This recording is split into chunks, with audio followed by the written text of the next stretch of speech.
Oh, shoot. Right when it starts, my hair starts falling apart. Okay. Hi, everyone. So make sure you tune in all the way through because I am about to get really specific and really breaking down the process that I did at the river today. So, yes, I went to the river today, released some anger, and I got to tell you how divinely timing it was and just how it was so meant to be. So, if you are someone that relates with me as far as like, you notice that there's been some anger coming up when you think about certain experiences that you've had. Emotions come up and there's anger. Well, so me too. So I've been expressing this to my therapist and she had some recommendations. Long story short, the idea of going to the river to throw some rocks, like labeling what I'm angry at the rocks and throwing at the river, sounded very healing to me. So I started asking around, actually just one person that goes to the river all the time, and she recommended that I go to this one spot. Long story short, it turned out that this spot that she was talking about is the same exact hiking place that I've been at recently twice with another friend.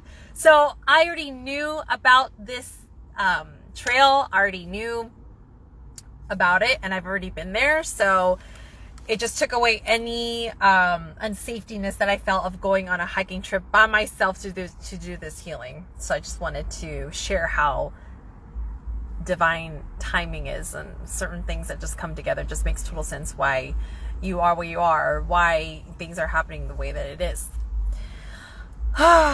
Okay, so by the way, these earrings, I just went to an art studio and she made this. Okay, that's a sidetrack. Okay, back to my experience today.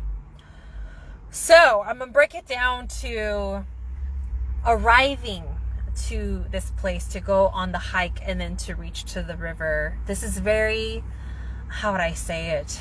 This is very similar to the real world of the process that it takes to show up to your self-love practice, show up to the healthy releases and the healthy processes that you need to heal and not be weighed down by the stressors in your life. So I was prepared because I knew what I needed to do. So just like in the real life, when you're committing to a self-love practice every single day, you know where you need to be at eventually. So for me at this place, I knew that I needed my backpack to have all the tools that I needed. I knew I was going to journal at the end, a self-forgiveness letter at the end. So I had my journal. I had my pen to write with. I brought a chalk pen and a permanent marker because I wasn't sure which one I was going to use to write on the rocks. And I brought snacks. I brought water. I brought a phone charger. And that's the basis of what I had in my backpack. So in the real world, what is your self-love practice? Does it require a tool like a journal to make sure that you have that with you so you're prepared, and so that when you show up to your safe space, it's already there for you? Yeah, and then I started going on this hike, and this represents the environment that we are at, which helps us to feel safe and encouraged to continue on this journey. So as I went, this environment was safe, inspiring, calming, and soothing, aka it was nature. And it provides this, like, it opens up to this bigger perspective of life, because you see life, you see green and some animals, and also at the same time you see dead leaves, you see things that have died off. So you get both experiences of life all being displayed in this huge place. And then obviously you get to the, like for me, I got to the river and I can just see how, oh my gosh, I just felt so free, and there was nobody there. So in the real world, in your environment, leading up to you showing up for your self-love practice, are you in an environment where it is encouraging, safe, and where you can just be and there's nobody around, there's no distraction? So that's what the river represented to me, and what it represents in the real world when you are getting ready to show up to your self-love practice. Very, very, very, very, very, very, very important. So as you arrive there, Now it is time to grab your tools. So when I got there, I saw the rocks and I started to put the rocks in my jacket so that I can get all my tools together. And then I found the spot and then I laid out all my tools. So in the real world, this is you sitting down, grabbing your tools out in front of you, and know that there's already a go-to prompt for you. So what is that for you?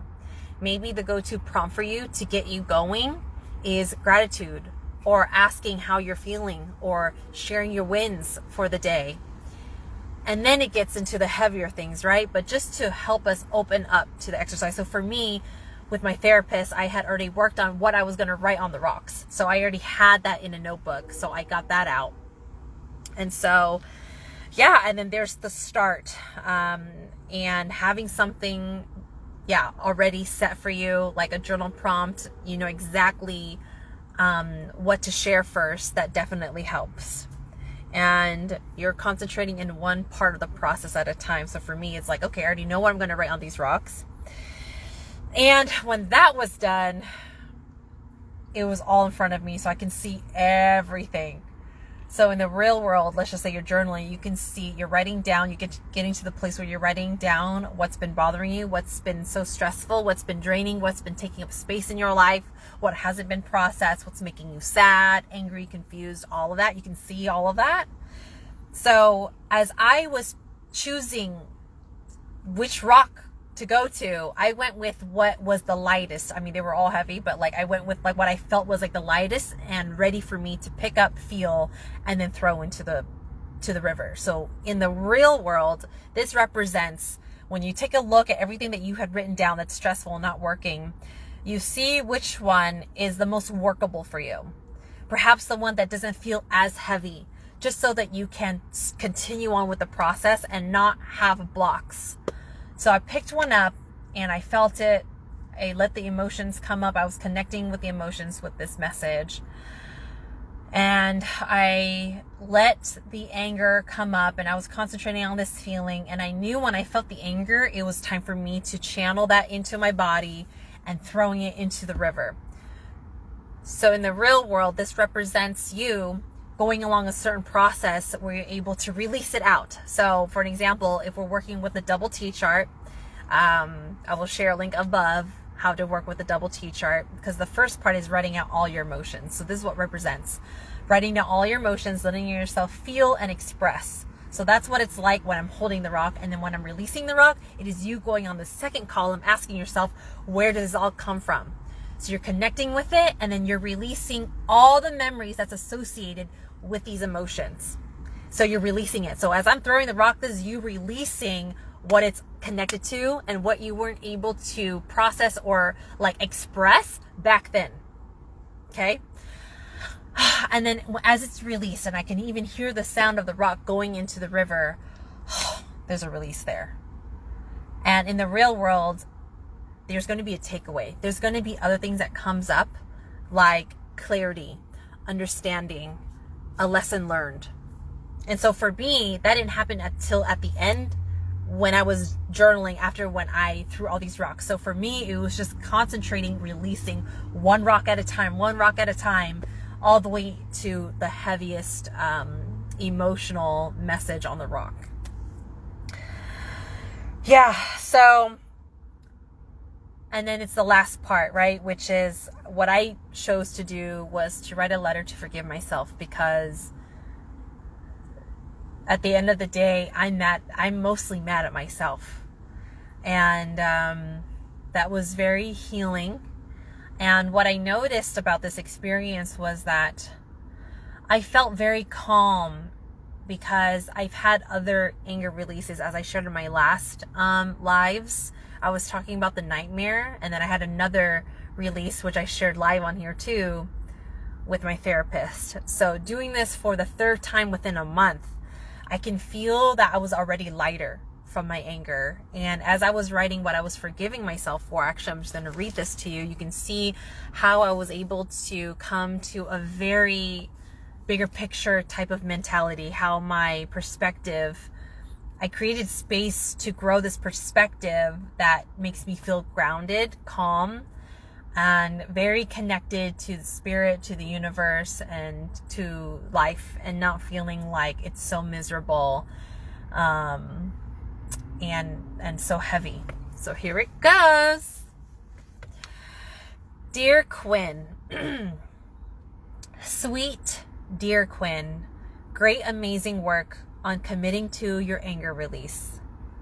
You now have access to this experience and to this location, which is Avery's Pond Trail. If you're interested in how to get there and details, let me know. I wanted to express how much I forgive you. Let's start.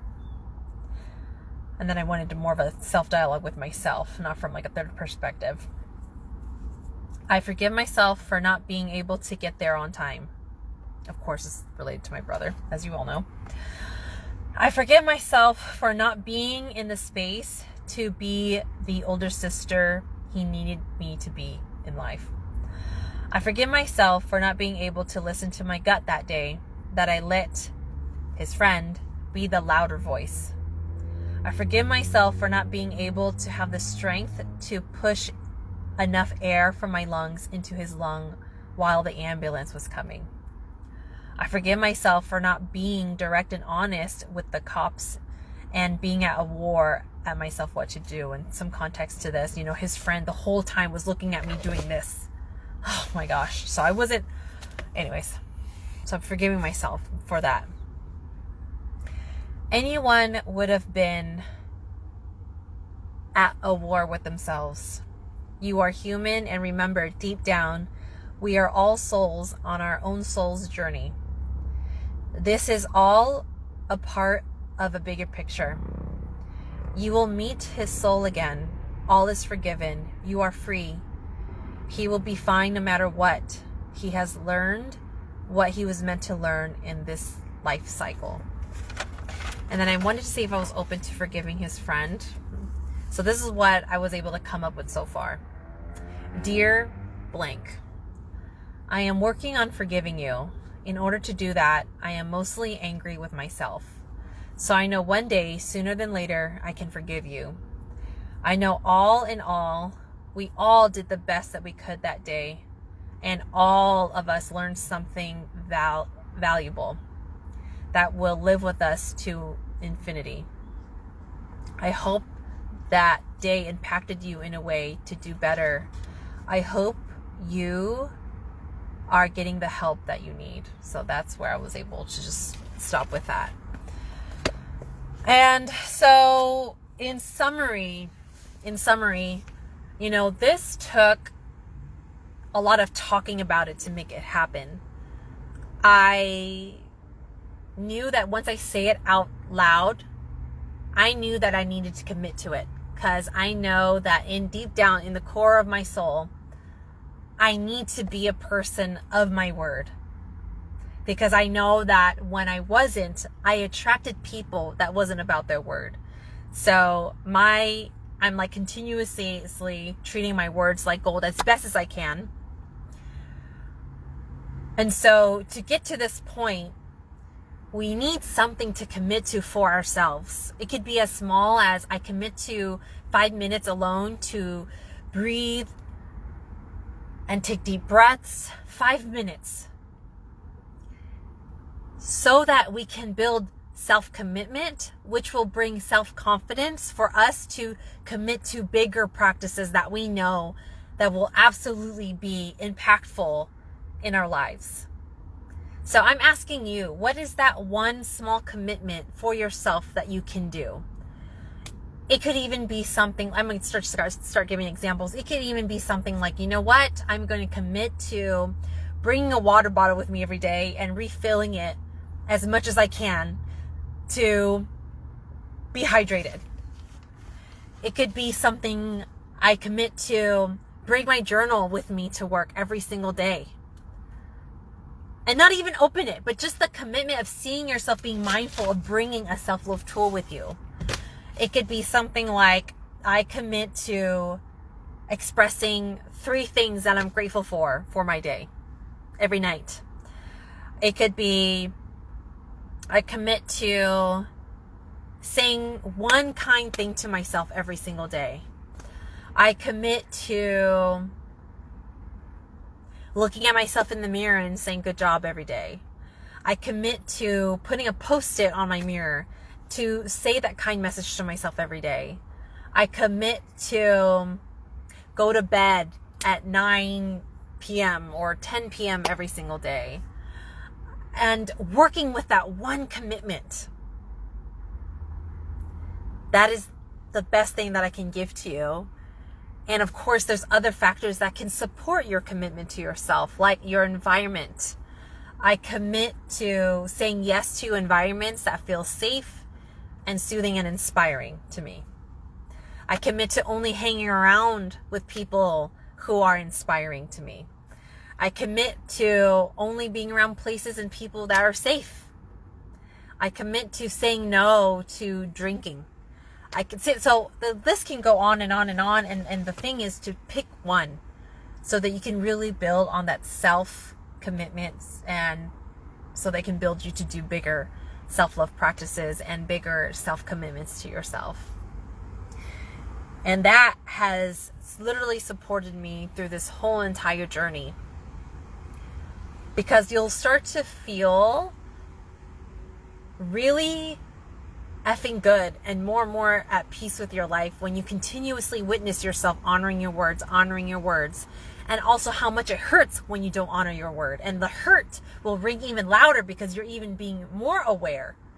So you're able to have this relationship with yourself where when your soul hurts because you just went against yourself, you're able to cater to that even more because it's speaking louder to you and you're actually willing to listen. Same thing with your body. Same thing with your emotions. Same thing with your mind, right?